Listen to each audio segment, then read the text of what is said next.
Hi friends, எல்லாருக்கும் வணக்கம். இன்றைக்கி நம்மளோட கிச்சனில் சூப்பரான சிக்கன் லாலிபாப் எப்படி பண்ணுறதுன்னு பார்க்கலாம். இந்த சிக்கன் லாலிபாப் பண்ணுறதுக்காக சிக்கனில் இருக்கிற விங்ஸ் பீஸை தனியாக எடுத்துக்கோங்க. இது 2 பீஸாக கட் பண்ணிக்கோங்க. கட் பண்ணிவிட்டு பார்த்தீங்கன்னா ஒரு பக்கம் கொஞ்சம் ஒடுங்கின மாதிரி இருக்கும், ஒரு பக்கம் கொஞ்சம் விரிஞ்சு இருக்கும். இந்த ஒடுங்கின பக்கத்துலேருந்து கத்தி வச்சு லைட்டாக சுரண்டி விட்டுட்டு இதை ஒரு லாலிபாப் ஷேப்புக்கு நீங்கள் ரெடி பண்ணிக்கோங்க.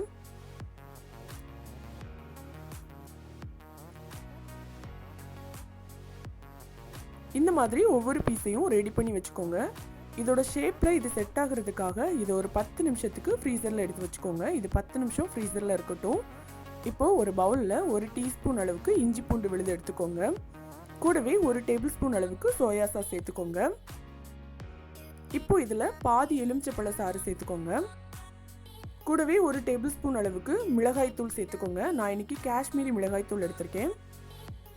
அப்புறமா தேவையான அளவுக்கு உப்பு சேர்த்துட்டு 1 டீஸ்பூன் மிளகுத்தூள் சேர்த்துட்டு இதை ஒரு வாட்டி நல்லா மிக்ஸ் பண்ணி விட்டுக்கோங்க. இப்போ ஃப்ரீஸ் பண்ண வச்சிருக்கிற சிக்கன் பீசஸை இதில் போட்டுட்டு நல்லா கலந்து விட்டுக்கோங்க.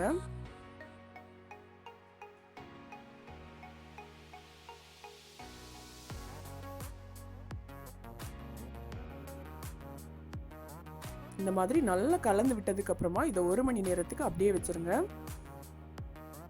1 மணி நேரம் ஆனதும் ஒரு பவுலில் 1/4 கப் அளவுக்கு மைதா மாவு சேர்த்துக்கோங்க. கூடவே 1/4 கப் அளவுக்கு சோள மாவு சேர்த்துக்கோங்க. அதோட 1 டேபிள் ஸ்பூன் அளவுக்கு மிளகாய்த்தூள் சேர்த்துக்கோங்க. இப்போ இதில் ஒரு முட்டையை உடைச்சி ஊற்றிட்டு கொஞ்சமாக உப்பு சேர்த்து இதை ஒரு வாட்டி கலந்து விட்டுக்கோங்க. இந்த மாதிரி கலந்து விட்டதுக்கு அப்புறமா இதில் கொஞ்சம் கொஞ்சமாக தண்ணி சேர்த்து இந்த மாவை ஒரு பஜ்ஜி மாவு பதத்துக்கு மிக்ஸ் பண்ணி வச்சுக்கோங்க. மாவு ரொம்ப தண்ணியாகவும் இருக்கக்கூடாது, ரொம்ப கெட்டியாகவும் இருக்கக்கூடாது. இந்த பதத்துக்கு இதை மிக்ஸ் பண்ணி வச்சுக்கோங்க. இப்போது ஊற வச்சிருக்கிற சிக்கன் பீஸை ஒன்றொன்னா எடுத்து இந்த மாவில் ஒரு வாட்டி முக்கிட்டு சூடான எண்ணெயில் போட்டு பொரிய விட்டு எடுத்துக்கோங்க.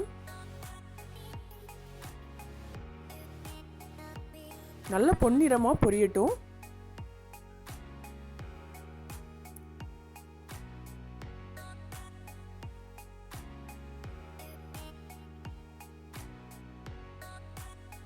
இப்போ இது நல்லா பொரிஞ்சு தயாராகிடுச்சு. இதை ஒரு பவுலில் எடுத்து வச்சிடலாம்.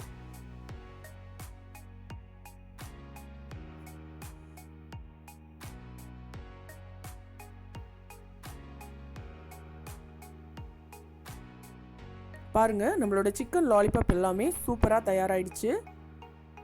நீங்களும் இந்த சிக்கன் லாலிபாப்பை உங்களோட வீட்டில் ட்ரை பண்ணி பாருங்கள். உங்களுக்கு இந்த வீடியோ பிடிச்சிருந்துச்சுன்னா எங்களோட சேனலை சப்ஸ்கிரைப் பண்ணுங்கள்.